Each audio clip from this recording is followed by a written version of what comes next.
안녕하십니까. 신의균의 군사TV 디펜스 브리핑입니다. 오늘도 역시 아주 중요한 군사안보, 국방, 무기 관련한 소식 간추려서 브리핑 해드리겠는데요.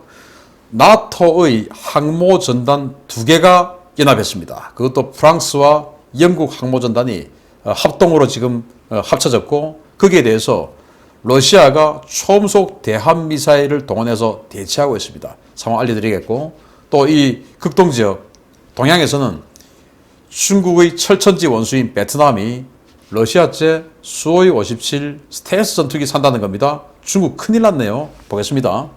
러시아가 최근 시리아에 초음속 대함미사일로 무장한 투플레프 22 M3M 백파이어 초음속 폭격기를 보내 동부 지중해를 위협하고 있는 가운데 영국과 프랑스 연합 항모전단이 러시아 폭격기들과 대치하는 상황이 조성되어 긴장이 고조되고 있습니다. 영국과 미국, 네덜란드군 전력으로 구성된 퀸 엘리자베스 항공모함 타격전단, 일명 CSG-21 전단이 현지 시각 1일 동부 지중해에서 프랑스 해군 샤를 드골 항모전단과 합류해 연합 무력 시위에 들어갔습니다. 프랑스 국방부는 현지 시각 2일 보도자료를 통해 샤를 드골 전단과 퀸 엘리자베스 전단을 중심으로 하는 나토 함대가 동부 지중해에 집결해 연합훈련에 돌입하며 이번 훈련에는 15척의 함정과 57대의 항공기가 동원되고 있다고 밝혔습니다. 이번 훈련은 지난 5월 20일부터 28일 사이 퀸 엘리자베스 전단을 중심으로 편성된 나토 상설 해양전단 2개에 프랑스 해군 전력이 추가로 합류해서 실시되는 것으로 현재 이들 함대의 위치는 동부 지중해의 터키 남서 해역인 것으로 전해졌습니다. 문제는 현재 이 해역 상공에 시리아 흐메이민 공군기지에 배치된 러시아 공군 투플레프 22 M3M 백파이어 초음속 폭격기와 수호이 35S 전투기가 초음속 대함미사일을 탑재하고 초계 중이라는 것인데요. 이 때문에 나토 상설 전단은 지난달 28일 선단 호위 임무를 맡은 항모전단을 가상의 적이 공격하는 시나리오에 따라 초음속 대함미사일을 요격하는 훈련을 실시했습니다. 6월 1일 기준으로 동부 지중해에는 퀸 엘리자베스와 샤를 드골 그리고 미국의 이오지마 상륙함 등 서방 측 3개 전단과 나토 기동부대 2개 전단이 집결해 있는 상태인데요. 부디 나토와 러시아 간의 우발적 충돌이 발생하지 않기를 바랍니다. 자, 영국의 대영 제국의 부활이라고 완전히 홍보를 하면서 이렇게 출항한 퀸 엘리자베스 항공모함 전단이 지금 동부 지중해로 가서 또 다른 나토 기동부대 전단하고 합류를 했고, 여기에 프랑스의 샤를 드골 전단이 합류를 해서 다른 이 전단하고 샤를 드골 항모 전단을 구성을 했어요. 대규모 전단을. 그렇게 해서 합동으로 막 훈련을 하고 있는데 어떤 훈련을 했냐? 프랑스 같은 경우는 초음속 시스키밍 미사일에 대한 함대한 미사일에 대한 요격 훈련을 실시했습니다. 초음속 시스키밍. 그러니까 시스키밍은 이 해수면에 바싹 붙어서 오는 걸 시스키밍이라고 하죠. 그런데 초음속으로 날아오는 함대한 미사일에 대해서 요격하는 훈련을 샤를 드골 전단은 했고, 그리고 이 퀸 엘리자베스 전단에 있는 유일한 미국 구축함이죠. 설리반. 이 설리반 함이 바로 알레이버급 구축함인데, 또 이 다른 네덜란드의 드제벤 프로벤시안 함이 또 있습니다. 그 드제벤 프로벤시안의 스마트 L 레이더가 탐지를 한 목표, 즉 네덜란드 군함이 야 어디에 미사일 떴다 라고 가르쳐 주는 거예요. 그 미사일 역시 초음속 대함미사일입니다. 그걸 좌표를 받아서 미국의 알레이버급 이지스 구축함인 설리반이 그걸 가지고 자기네들 레이더로 다시 찾아가지고 컨택해가지고 이제 ESSM으로 요격하는 이 훈련을 또 합니다. 그래서 샤를 드골 전단, 퀸 엘리자베스 전단 2개 전단 공이 초음속 대함미사일에 대한 요격 훈련을 했습니다. 왜 했냐?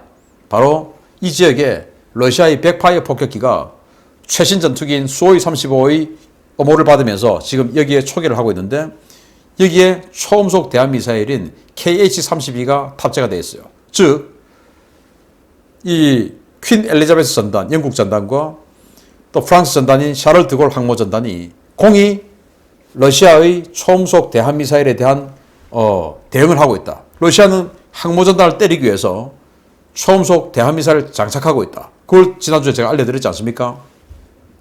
이 KH-32 같은 경우는 사거리가 무려 1000km에 이르고 속도는 마 3.5에서 4.6 아주 빠른 속도의 그런 초음속 대함미사일이에요. 이걸 지금 이제 백파이어가 최대 3발 장착을 하고 수 있는데, 그렇게 해서 공격 대응을 갖추고 여기에 아주 강력한 제공전투기인 수호이 35가 엄호를 하고, 그러니까 이제 이 영국 퀸 엘리자베스 전단, 그리고 프랑스 샤를 드골 전단 합해서 다 나토 전단들이죠.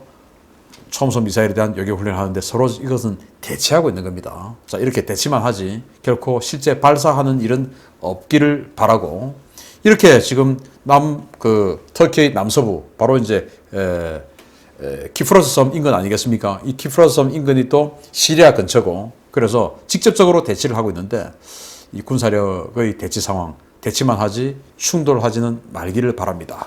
자, 그런데 베트남에서 아주 희소식이 날아오고 있습니다. 베트남이 중국 견제를 위해 러시아로부터 수호이 57 스텔스 전투기를 구매를 추진 중인 것으로 알려졌습니다. 부디 성사되어 중국의 남중국해 안화 무인이 조금은 줄어들 수 있기를 기대해 봅니다.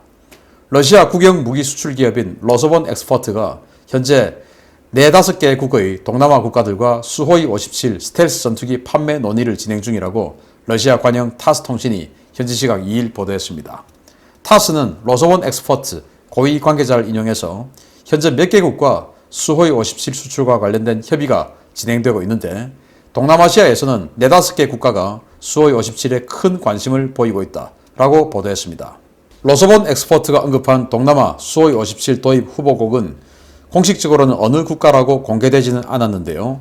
베트남 현지 매체들은 베트남 정부가 2017년부터 수호이 57에 관심을 보여왔고 2019년부터 관련 협상을 진행해 오고 있다며 최소 12대의 수호이 57이 도입될 가능성이 있다고 전하고 있습니다. 러시아 공군이 76대를 도입할 예정인 다목적 스텔스 전투기 수호이 57은 최대 이륙 중량 35톤급의 대형 전투기로 최대 마하 2.0, 순항 마하 1.6의 추력 편향 노즐을 갖춘 최상급 기동력을 갖춘 것은 물론 러시아의 레이더 기술이 집약된 최고급 레이더 N036 에이서 레이더를 이용해서 2.5제곱미터 사이즈의 표적을 400km급에서 탐지해 16개를 동시에 공격할 수 있는 가공할 공대공 교전 능력을 갖췄다는 것이 러시아 측의 주장입니다. 러시아는 최근 수호이 57 한 대에 4대까지 묶어 사용 가능한 S-70 오트니크 무인 전투기도 함께 패키지로 내놓고 있는데요. 부디 베트남이 이들 패키지를 구매해서 남중국해 상공에서 중국 공군의 코를 납작하게 만들어주기를 기대합니다. 자, 수호이 57, 러시아가 아무리 까보중이라고 한다 하더라도 러시아의 그 수호이 30 계열의 전투기들이 워낙 걸출한 실력들을 보여주었으니까 그보다 더 발전한 수호이 57이 이건 뭐 인정할 건 인정해야 되지 않나 라는 생각을 하는데, 뭐 F-21 이긴다, F-35를 이긴다, 뭐 그걸 떠나서 뭐 거기까지는 사실은 뭐 좀 힘들지 않을까 생각하지만, 어쨌든 기존 4.5세대 전투기들에 대한 압도적인 우위에 있지는 않을까, 이건 뭐 의심할 수 없는 그런 사실이 될 수 있겠죠. 그래서 35톤급의 엄청난 대형 덩치에다가 가공할 기동성, 거기다가 이제 레이더 성능이 자기네들의 주장대로라면 2.5제곱미터 정도의 크기, 그러니까 우리 F-16 정도의 크기를 400km에서 탐지를 한답니다. 거의 뭐 조기경보기급인데, 그리고는 16개를 동시에 공격할 수 있답니다. 물론 뭐 미사일이 16개가 탑재되지는 않겠지만 어쨌든 그 정도 레이더 성능을 가지고 있다. 그리고 이 생긴 걸 봐서는 대단히 스텔시하게 생기지 않았는데 어쨌든 이들은 굉장한 스텔스 능력을 가지고 있다라고 주장은 하고 있어요. 그리고 수호이 35, 과거 수호이 37들이 보여줬던 그 코브라 기동, 뭐 그런 것들을 보여줬을 때 엄청난 기동성, 이건 뭐 그보다 더 발전한 수호이 57이기 때문에 아주 그건 뭐 보증수표가 되겠죠. 그래서 과거 우리가 FX 사업할 때 수호이 35와 이 F-15가 붙었을 때 교전비가 2대1이라고 그랬어요. 그래서 수호이 30이 하나 이기려고 하면 F-15 2대가 필요하다 라고 할 정도로, 그 정도 시뮬레이션 결과도 나오고 했을 정도인데 그것보다 훨씬 더 발전한 거니까, 이걸 만약에 베트남이 진짜로 12대를 도입한다면 베트남 바로 코앞에 있는 하이난다오, 중국의 그 남해함대 사령부가 있는 그 하이난다오, 큰일 나겠죠. 특히나 베트남 같은 경우는 이 그 월남전 막바지에 미군이 철수한 직후에 중공군이 쳐들어와 가지고 그들이 장악하고 있던 파라셀 군도 뺏겨버렸죠. 중국 말로는 서사군도인데 그거 뺏어버렸죠. 그래서 그걸 다시 찾아오고 싶겠죠. 그리고 지금도 중국의 해상민병, 또 중국의 또 이런 말도 안 되는 남해 구단선 해서 산호초까지 전부 다 콘크리트로 매립해서 우리 거다. 그리고 이 근처에 오지 마라고 하는 이 중국에 대한 억제력을 베트남이 가지게 될 것 같습니다. 현재 베트남 공군력을 보면 수호이 27 전투기가 11대 있습니다. 그리고 수호이 30 마크 2 전투기가 35대가 있습니다. 멀티롤 전투기 아주 훌륭한 전투기죠. 이건 뭐 크게 오래된 전투기가 아니까 그대로 사용할 것 같고, 그리고 수호이 22 전투기 공격기죠. 캐스용 지상 요격용으로 쓰는데 이거 아주 오래된 40-50년 된 전투기인데 이걸 지금 34대를 쓰고 있습니다. 그런데 수호이 57을 도입한다고 하면은 지금 제공기로 쓰고 있는 수호이 27 11대 이걸 대체하는 것이 아닐까라고 생각을 합니다.